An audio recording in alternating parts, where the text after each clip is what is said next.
Bismillahirrahmanirrahim. Kebetulan saya ini ahli tip betul, jadi insya Allah gampang. Saya tadi tersanjung lah dipuji Pak Munjid, katanya saya ini orang yang gampang saja menangani macam-macam. Memang faktanya gampang, dunia ini tidak ada yang susah. Yang susah itu tadi kata Abi Quraisy, hati kamu dikelola nggak apa-apa, gampang. Saya beri contoh begini. Ada seorang kiai, Abi Quraisy itu khusyuk betul, nggak mau berkawan sama perempuan cantik, katanya takut biologisnya kumat, takut sahabatnya kumat. Kalau berteman orang jelek kan nggak apa-apa, Gus, nggak minat, apalagi orangnya merongos kukulan banyak katanya. Terus tak ingetin, syahwat yang nggak pada tempatnya itu dosa, tapi ngenyek orang juga dosa kata saya. Artinya dia menghindari perempuan cantik tapi dosa menghina. Itu juga ada orang yang nggak mau berteman orang kaya, takutnya tamak gini-gini. Senengnya sama orang miskin, ternyata apa? Diperbudak, disuruh mijetin, disuruh-suruh. Dosanya yang berbudak itu. Jadi intinya dalam semua lini kehidupan tuh ada problem fikih. Makanya kita harus pinter-pinter berteman orang kaya, semoga kayanya untuk kebaikan. Berteman orang miskin supaya kita tawadu. Melihat alumni UGM yang sukses kita bangga. Yang bikin masalah kita istighfar, gitu aja gampang kan urusannya. Artinya kiai juga sama. Kiai itu punya alumni yang jadi kiai, alhamdulillah. Yang enggak jadi kiai problem, ya kita istighfar semua di semua kehidupan kita. Nah, kata bapak, ini bapak saya. Kalau pagi-pagi Abi Quraisy itu ada orang nyun sewu, orang miskin, sholatnya pas-pasan, pakai celana pendek, pagi-pagi rokok di warung. Bapak itu mesti bilang gini, hak, aku sing kiai ra mesti sebahagia itu. Sudah marung, nggak punya uang, ngutang itu nyingkrang bahagianya, masya Allah. Itu kata bapak, itu rahmatnya Allah. Orang tidak punya karya, tidak punya prestasi sebahagia itu, jangan diganggu kan.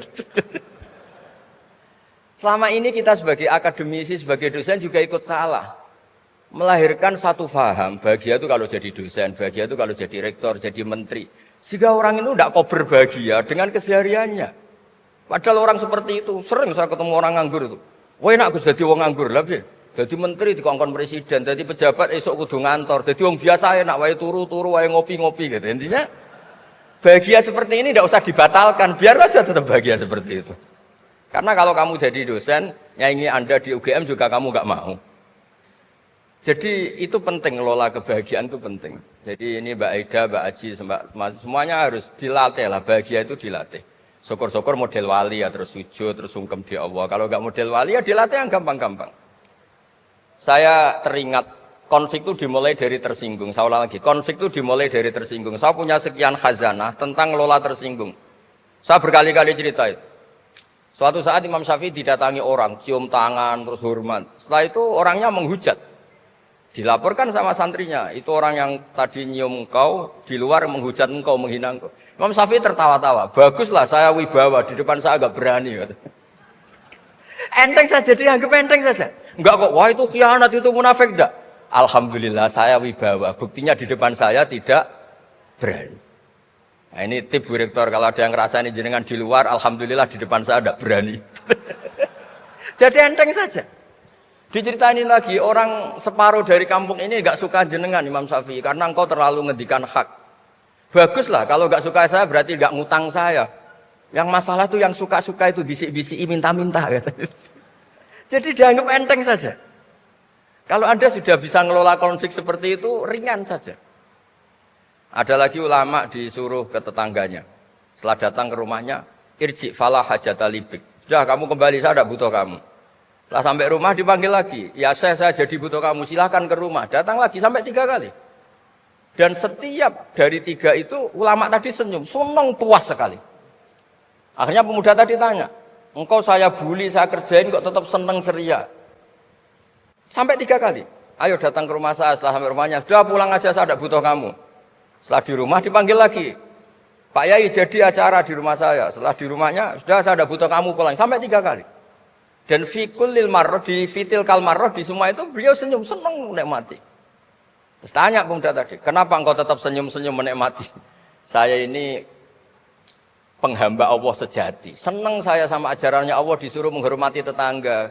Kamu tetangga saya, minta saya datang ya datang. Puas kamu nyuruh saya pulang ya saya pulang. Alhamdulillah saya jadi hamba Allah yang baik. Ngikuti perintah Allah, hormat tetangga katanya.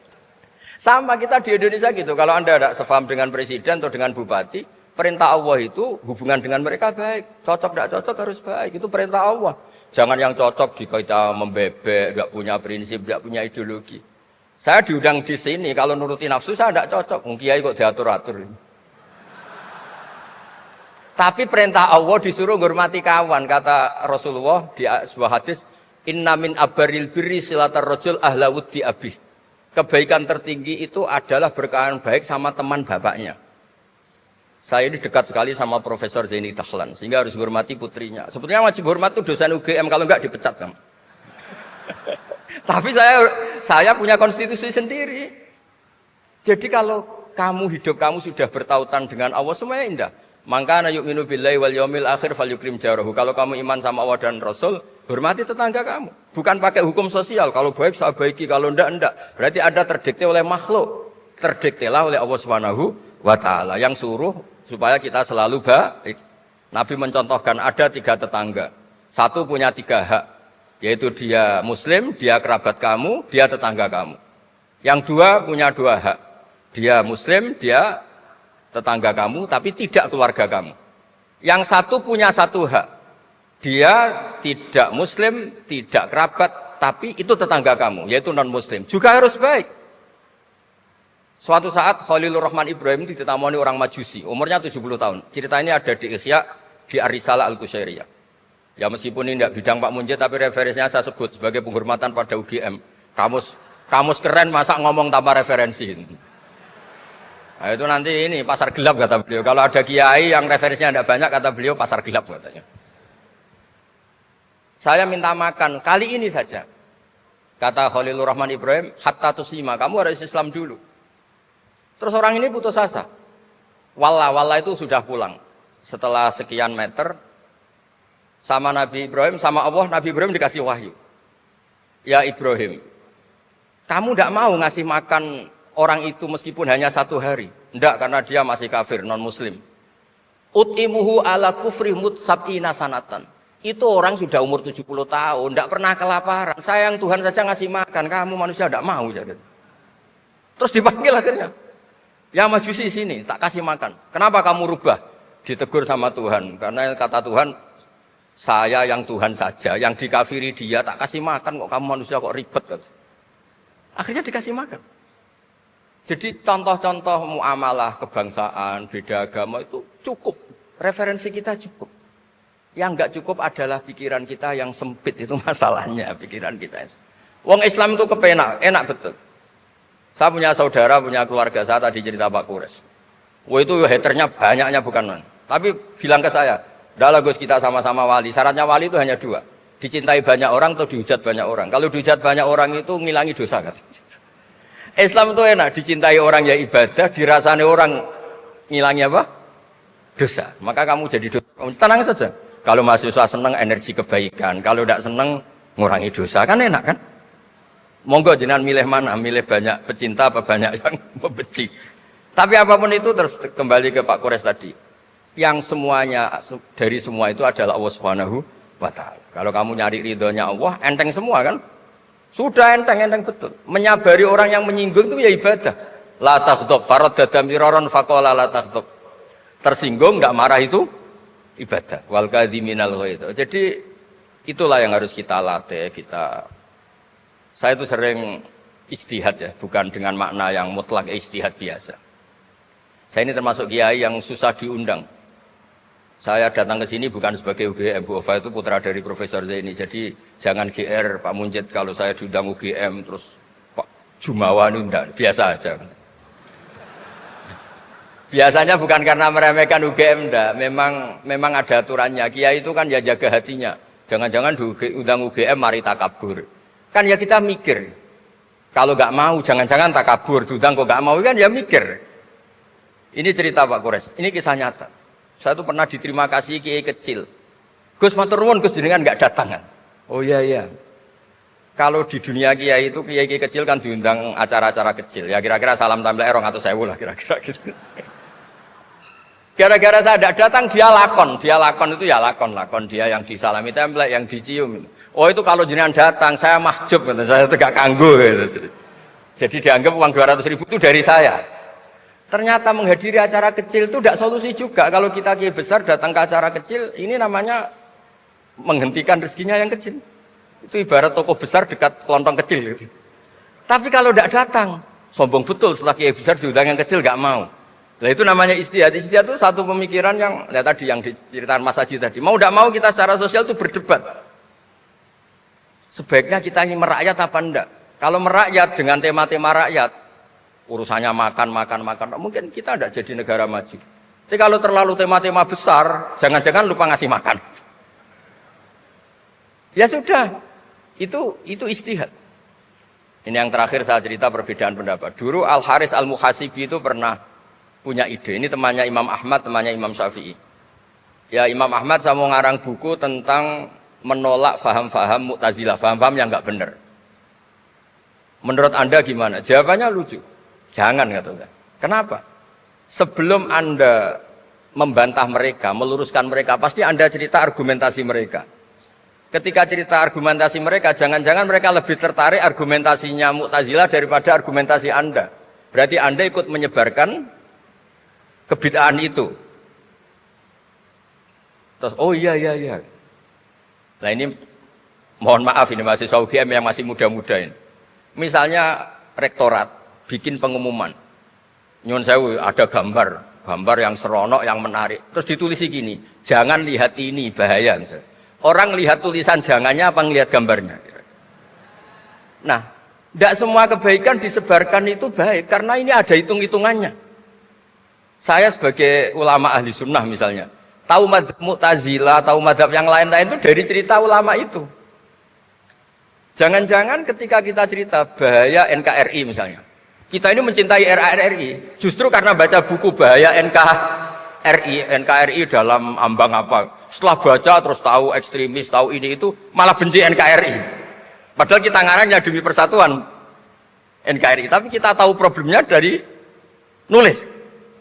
Nah itu hal-hal yang memang dalam istihad, dalam pemikiran itu, makanya saya hanya cerita yang ada di kitab karena ini keahlian yang memang saya diundang di sini, jadi saya profesional saja. Jadi di bab-bab seperti itu memang kita pasti gamang. Berteman orang kecil katanya merakyat, ternyata memperbudak. Enak kan Anda misalnya Pak Munjid berteman kampungnya di Kebumen, dosen UGM tinggal nyuruh minta mijitin. Kalau berteman rektor disuruh-suruh kan. Nah ternyata tidak merakyat. Senang berteman orang bisa disuruh, gak siap berteman atasnya. Lah gak mau berteman atasnya katanya merakyat, ternyata karena hasud, karena gak jelas semua, hidup ini gak jelas. Yang jelas hanya Allah Subhanahu wa taala. Makanya menurut ilmu tasawuf itu qulillah sumadarhum fi khawdim ya'labun, sudahlah kembali ke Allah. Berteman orang kecil ya karena perintah Allah. Kalau karena perintah Allah pasti inginnya ikram, memuliakan. Berteman orang besar juga karena perintah Allah supaya ada hasud, supaya Indonesia ada chaos. Kayak tadi yang didawuhkan Pak Quraisy. La imamun khusyum khairun min fitnatin tadum. Imam yang dengan arti salah itu masih lebih baik ketimbang chaos. Karena kalau chaos lebih gak kebayang. Ya apapun itu cukuplah khazanah-khazanah Islam untuk mendidik kita sebagai orang yang menjaga kebinekaan, menjaga ukhuwah. Ya terima kasih. Ini korban tamak ini. Artinya gini, Anda mengabaikan keadilan. Kalau tak kasihkan ke kamu, yang lain geremeng semua. Tapi bukan karena kikir, karena tadi korbannya lebih banyak. Loh iya. Jadi supaya tadi ngaji tafsir lagi mimma itu sebagian. Jadi ini ya harus jaga, saya kikir ya enggak, tapi saya ada adil ya jangan. Ini orang yang dekat saya aja enggak akan saya kasih peci saya ini, nanti yang lainnya bisa geremeng. Ya sudah cukup itu. Nanti Pak Kores mentau. Bismillahirrahmanirrahim. Tadi yang dari Magelang ya, yang tetangganya Gus Ali tadi Bali, yang minta maaf sama Pak Kures. Saya mewakili beliau sudah dimaafkan. Karena saya tahu kalau tradisi orang alim, tradisi kiai itu memaafkan itu ibadah, jadi enteng saja. Apalagi pas Anda ngerasain itu nggak ditulis kok diaras karena nggak ngefek. Terus saya ngapresiasi pertanyaan dari mahasiswa non-muslim tadi. Sebetulnya ketika negara ini berdiri itu ya dialek semua antar umat beragama. Sehingga diputuskan yang penting itu berketuhanan. Maka yang ditolak oleh konstitusi kita adalah ateisme, komunisme. Saya bayangkan misalnya punya anak perempuan, diajak orang yang tidak beragama di tengah hutan misalnya. Bunuh ya tidak takut Tuhan, merkosa tidak takut Tuhan, salah etika ya tidak takut Tuhan. Bandingkan kalau diajak yang beragama. Pasti masih ada rambu-rambu, ada ini itu. Sehingga memang masalah betul ketika orang tidak berketuhanan itu. Jadi saya ingatkan Mas tadi, siapa tadi namanya? Yang non Irman saya. Yang non muslim tadi itu. Siapa? Namanya siapa? Siapa?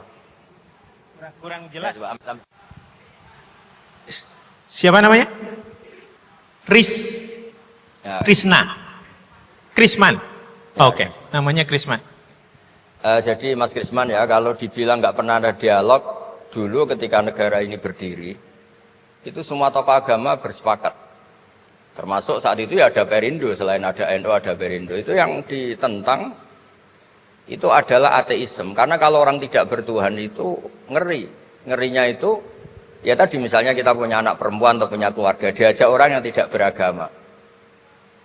Misalnya berzina ya tidak takut dosa, merkosa ya tidak takut, bunuh ya tidak takut karena tidak punya Tuhan. Mungkin takutnya sama polisi ya kalau ketahuan, kalau tidak. Tapi kalau orang bertuhan ini sistem kesalehannya, sistem kebaikannya ini berlipat-lipat.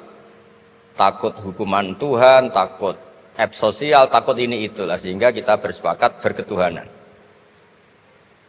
Lalu kedua ada beberapa kejadian nyata. Di beberapa negara yang fahamnya itu tidak bertuhan, itu bekas kondom atau bekas apa dipakai lagi didaur ulang. Bahkan tinja yang bisa dikelola jadi bahan makanan. Kalau yang beragama tidak, termasuk mungkin di ilmu medis ini tidak wilayah saya tapi saya cerita. Mungkin masalah-masalah kayak ya apa hal-hal yang menurut kita dilarang, menurut agama mereka enteng saja. Misalnya bikin cadangan-cadangan organ tubuh dan sebagainya. Kalau beragama itu masih enak, aturannya jelas. Kalau nggak beragama itu repot. Sehingga saya cerita sedikit lagi-lagi karena kadung dipuji ahli Quran Pak Kures sama saya. Saya cerita. Dulu ketika Rasulullah itu sugeng masih hidup, itu ada kekuatan politik. Satu Romawi bertuhan, yang satu Persia tidak bertuhan, tidak berkitab suci. Ketika Romawi kalah, itu Rasulullah itu susahnya bukan main. Karena yang masih mentautkan diri dengan Tuhan, kalah sama yang sudah tidak bertuhan.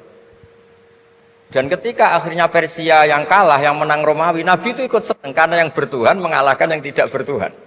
Kenapa penting bertuhan? Karena bertuhan itu setidaknya punya aturan. Melakukan ini dosa, melakukan ini dosa. Empati sama fakir miskin itu ibadah. Semua agama pasti sama di tema-tema seperti itu. Sehingga berketuhanan ini penting sekali, kata Pak Kures tadi, berketuhanan itu luar biasa. Terus kedua, ini penting juga. Saya mohonnya. Saya pernah juga disowani beberapa tokoh dari Mabes Polri. Saya sering bilang, Indonesia, utamanya pejabatnya harus terima kasih sama seluruh rakyat Indonesia. Karena itu aset yang sebenarnya Indonesia ya seluruh rakyat Indonesia. Saya cerita, satu cerita ini hadis sahih di Bukhari, nggak bisa dipertentangkan. Ini hadis sahih di Bukhari di Muslim. Di antara yang diapresiasi Allah itu adalah potensi jahat kita tidak menjadi, tidak kita wujudkan.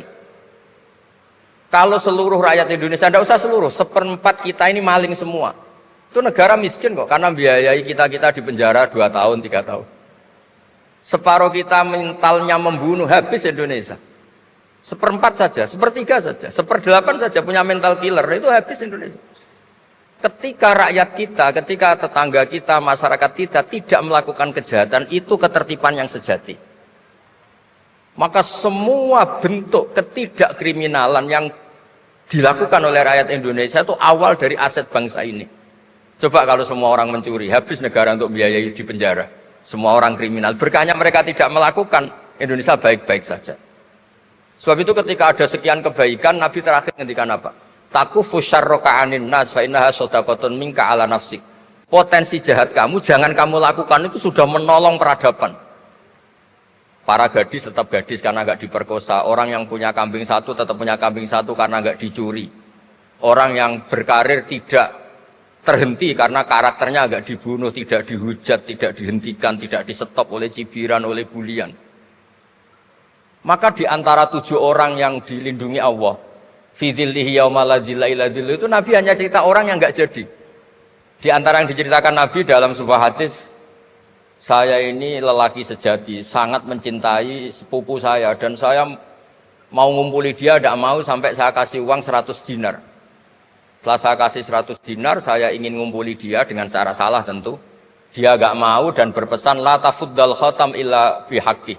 Kamu jangan ngumpuli saya sebelum nikah. Singkat cerita, pemuda ini gak jadi melakukan hal yang nista, yang gak benar. Itu sama Allah dijadikan wali. Berkahnya nggak jadi. Jadi kalau potensi kejahatan kita tidak menimpa orang lain itu sudah luar biasa. Jangan nunggu berjasa kita dapat penghargaan setelah kita jadi kiai besar, jadi dosen UGM, jadi ini itu. Semua masyarakat kita yang menahan potensi kejahatannya itu adalah aset sejati Indonesia. Karena sekali mereka berkejahatan, entah itu mencuri, merkosa, habis. Harapan kita sebagai bangsa habis. Tapi selama ini nunggu ngapresiasi itu yang bentuknya fi'lu, yang bentuknya mereka melakukan apa, sebetulnya enggak. Tidak melakukan kejahatan itu sudah bagian dari kebaikan yang luar biasa. Terus yang terakhir tadi yang pertanyaan pemimpin muslim dan non muslim. Memang ini wilayah sensitif, tapi sebetulnya bisa dianalisis secara fikih. Ya saya ulang lagi, bisa dianalisis secara fikih Nusantara, fikih kebangsaan. Jangan dianalisis pakai fikih yang internal dalam Islam. Saya ulang lagi, jangan dianalisis menurut fikih yang di internal Islam. Kita beri contoh umum saja ya. Kita beri contoh umum saja. Dulu Pak Gores pernah mencontohkan kalau non muslim bisa jadi pilot beneran, padahal dia non, sama Pak Munjid yang kiai di UGM nggak bisa jadi pilot. Kira-kira milih mana? Tapi itu kan wilayah yang sensitif karena ini di Indonesia itu konteksnya bukan urusan pilot, urusan mewakili kebanyakan Indonesia itu muslim. Dan demokrasi itu mencerminkan suara mayoritas. Tapi tidak mungkin juga membiarkan muslim yang killer, yang pembunuh, yang dulu punya reputasi yang misalnya macam-macam. Jadi hal-hal seperti itu, kata Quran itu, jangan berdiskusi sesuatu yang kalau menjadi jelas malah masalah. Karena itu kan seperti pertanyaan gini, Gus saya punya kerabat di Jogja, tapi pelit, sama orang lain dermawan, bagus mana? Kita kan nggak mungkin menganjurkan mutus hubungan keluarga. Tapi tidak mungkin juga suruh ikut orang pelit. Anda membingungkan orang fikih karena kalau yang nggak ahli fikih itu ya gampangnya saja jawab semaunya. Tapi kalau saya sebagai orang yang nekuni fikih itu bingung. Saya sering ditanya orang juga, Gus saya mau nyalon lurah, ya lurah atau bupati atau apa. Katanya nyuap itu haram Gus. Setelah dipraktekkan nggak bayar, nggak bagi uang, ya nggak jadi betul. Yang menang yang bayar. Terus akhirnya fikihnya tak rubah. Nyuapku yo haram, medit yo haram kata saya. Dimodifikasi sedikit, akhirnya alhamdulillah Gus bar sedekah. Ya menang akhirnya berkahnya sedekah. Karena kita sebagai pemimpin atas nama tidak nyuap ya jangan juga jadi orang kikir dong. Atas nama tidak nyuap terus jadi orang kikir. Repot kan? Tapi jangan juga bayar yang sampai merubah hukum dari orang yang nggak layak mimpin karena bayar menjadi pemimpin. Itu ya jangan juga sampai gitu. Ya akhirnya saya bilang nyuap itu haram, medit juga haram. Alhamdulillah barokahnya kombinasi fikih ini. Ya nyuapnya tetap haram tapi rakyat tetap dapat uang gitu. Tapi nanti ketika Anda tidak layak jadi pemimpin itu juga haram karena menjabat sesuatu yang nggak wilayah Anda. Jadi seni-seni ngelola muslim, non muslim dan itu tidak bisa dipukul rata. Karena itu wilayah-wilayah yang sensitif, yang butuh detail, yang butuh satu peristiwa spesifik. Saya pernah ditanya, Gus saya ini hidup di Amerika, kalau milih presiden kan sama-sama non-muslim, milih yang siapa? Ya jawab yang akhafu dororon, misalnya ada presiden Amerika yang sangat demokratis misalnya. Dia membiarkan Islam berkembang. Sama jenis non-muslim yang Islamfobia, tentu milih yang demokratis. Ada yang dosanya itu membunuh, yang satu dosanya korupsi. Ya milih ya korupsi karena membunuh itu lebih ekstrim dibanding korupsi misalnya. Itu ada di aturan fikih. Jika sama-sama pasti salah, milih yang akhafud dororen, yang madorotnya ada begitu apa? Besar. Coba kalau kita punya pemimpin yang hobinya itu bunuh. sama yang hobinya rakus harta misalnya. Itu di fikih jelas dijelaskan, milih yang rakus harta kalau bandingannya itu, karena pembunuhan itu lebih berat secara ukuran dosa. Tapi apapun itu, ini bukan pembenaran pada kesalahan, bukan, tapi memang ada aturannya.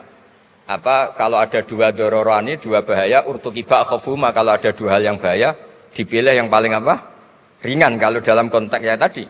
Kalau kita membiarkan pemimpin yang nggak benar, dipimpin orang nggak benar, tapi kalau memaksakan chaos misalnya, ya milih yang nggak chaos. Itu kan ada aturannya di fikih, karena Nabi menghindari al-harad itu chaos, pembunuhan massal itu nggak boleh. Dan mayu adi ila dalik juga nggak boleh, yang bisa potensi begitu juga nggak boleh. Jadi saya mohon di antara aturannya Quran itu latas alu anasya intu bedalakum tasukum. Kamu jangan diskusi sesuatu yang kalau diperjelas malah kamu yang malu. Saya biasanya mencontohkan hal-hal yang ringan kayak suami istri. Misalnya Anda tanya sama Pak Munjid, istrinya tanya, Mas, apa betul saya ini cinta pertama Anda? Bukan alternatif terakhir. Wah, itu rata-rata orang nikah itu kan korban alternatif terakhir gitu. Itu kalau ditanya sama-sama konangan itu aslinya itu. Ceweknya juga sama. Apa betul Pak Minjit itu cinta pertama, pilihan terakhir? Oh, saya sering mau nikah ini orang yang saya cintai, tapi takdirnya ini gitu. Itu kan orang dibilang takdir itu kan ya tersinggung. Jadi banyak hal yang kalau didiskusikan tuh masalah-masalah. Latas alu an asya intu bedalakum tasukum. Kamu jangan tanya atau diskusi sesuatu yang kalau diperjelas itu malah masalah. Jadi itu etika ya, etika dalam diskusi juga jangan